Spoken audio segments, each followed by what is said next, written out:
A few days before Christmas in 1859, a mysterious stranger was found freezing, but still alive, alone, deep in the woods.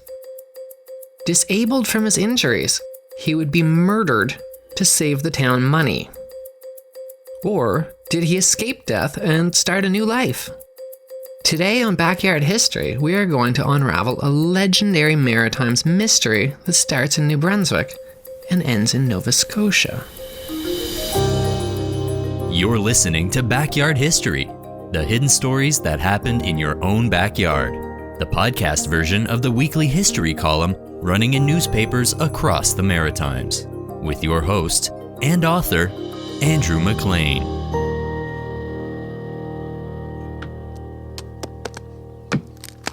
A group of lumberjacks were about 15 kilometers from the nearest house outside of Chipman, New Brunswick, when they came across a freezing man lying in the snow. They were on their way home for Christmas from their logging camps. The mystery man was frozen on a logging road in the middle of the woods, and he had hypothermia quite badly, and he was unconscious. He was also in the middle of nowhere with no obvious way that he had gotten there and no clear reason of what he had been doing there. Unsure of what to do, the lumberjacks brought him home with them. No one in the little town of Chipman had ever seen the frozen man from the woods before. He could not speak English or French. For reasons that are unclear, the townspeople decided that he was from Italy, and they called him simply the Italian. It was apparent that there was very much wrong with the Italian. Physically, his legs were in appalling shape with severe frostbite from apparently being in the Gaspereau River. Also, he didn't seem to be able to communicate, and this went beyond the simple language barrier. It seemed to the people of Chipman that he had suffered a brain injury during his ordeal. Looking at it in context, he may have potentially had a stroke brought on by hypothermia. The Italian's legs had become gangrene, and he was transported to the nearest doctor in Gagetown, Dr. Harry Peters, who amputated both legs above the knee.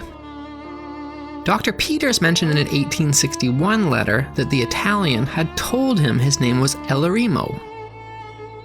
However, when he came to after the operation, the Italian started shouting what sounded like Gambi, and that became his nickname thereafter.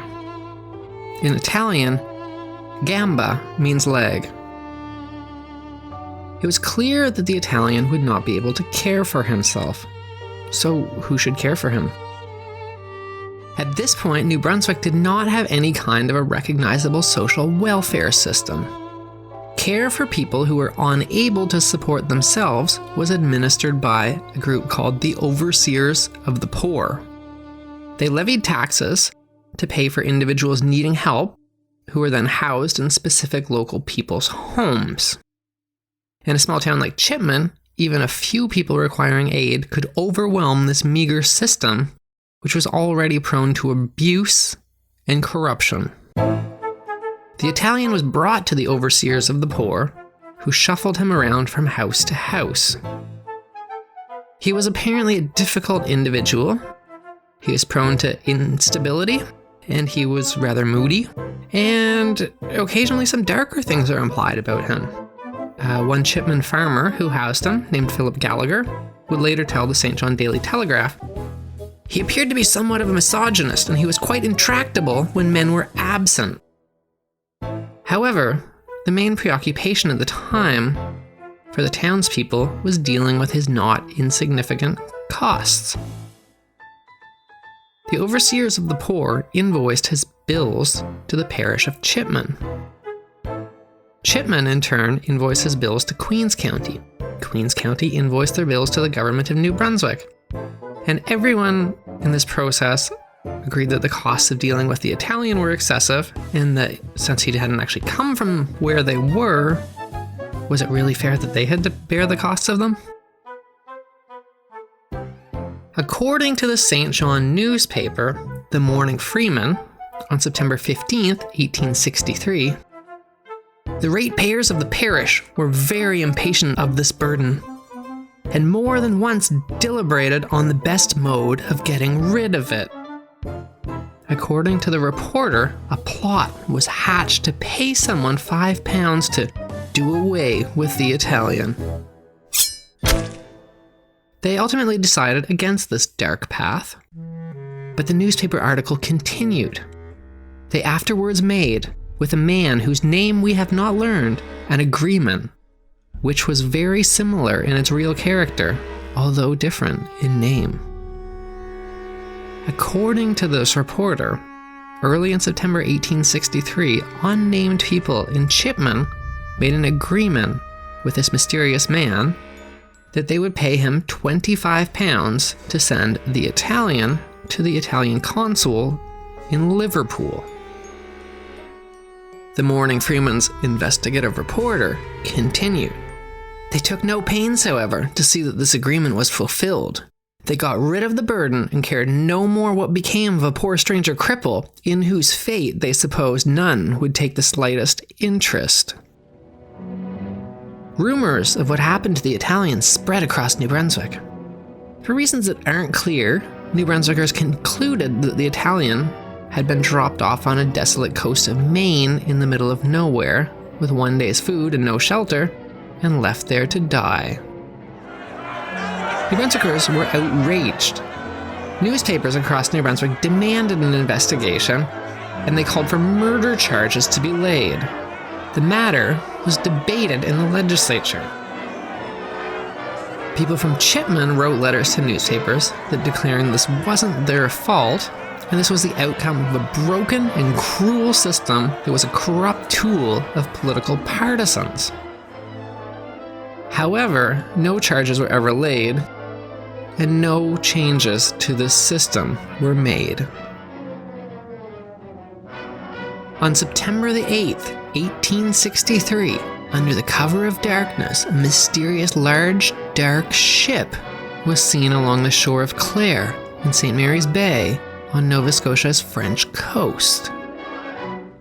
The next morning, two boys walking down to the sea found a legless man who was unable to speak on the shore of Sandy Cove, alone. The man's first reaction to the two boys was panic. He tried to drag himself away from them with just his arms. The Como family in the Acadian village of Cheticamp took him in and named him Jerome. Just to clarify, Cheticamp isn't the Cheticamp that you're used to in Cape Breton. This is on the complete opposite side. There used to be two Cheticamps in Nova Scotia. It has been renamed now to St. Alphonse because that was confusing. Jerome, which is what they called him, never spoke a word. He was a mysterious, seemingly broken and morose figure who detested any intrusion into his silent world, and above all, had a deep fear of doctors and of medicine. Meanwhile, speculation of who Jerome really was and how he ended up on a beach in Nova Scotia grew more and more exaggerated. Jerome became a famous and highly romanticized figure to this day in Nova Scotian culture. There are songs, there are paintings, there are films about him. Some say that he was once a pirate. Some say that he was the illegitimate son of the king. Some say that he was a European nobleman.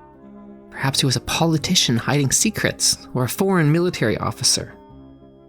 Maybe he was a sailor whose legs were cut off in retaliation for leading a mutiny. Jerome never revealed who he was. It does appear, however, that the Como family who took him in genuinely took very good care of him. He had his own room, which was a big deal in a house that had 13 children in it. And it seems that he spent most of his time staring out the window while warming himself by the fire. Although at the same time on Sundays after Mass, the Comos did charge tourists who wished to see him a fee to visit Jerome. The Nova Scotian government, meanwhile, voted to award a unique special weekly stipend to him to help care for him. The Como family did say that occasionally, when he thought everyone was asleep, Jerome would beautifully sing sad songs in a foreign language. Jerome would live with the Como family for 49 years until he died in 1912. During that time, he never spoke to anyone. That was Backyard History with your host, Andrew McLean. Thanks for listening, and stay tuned for another hidden story that happened in your own backyard.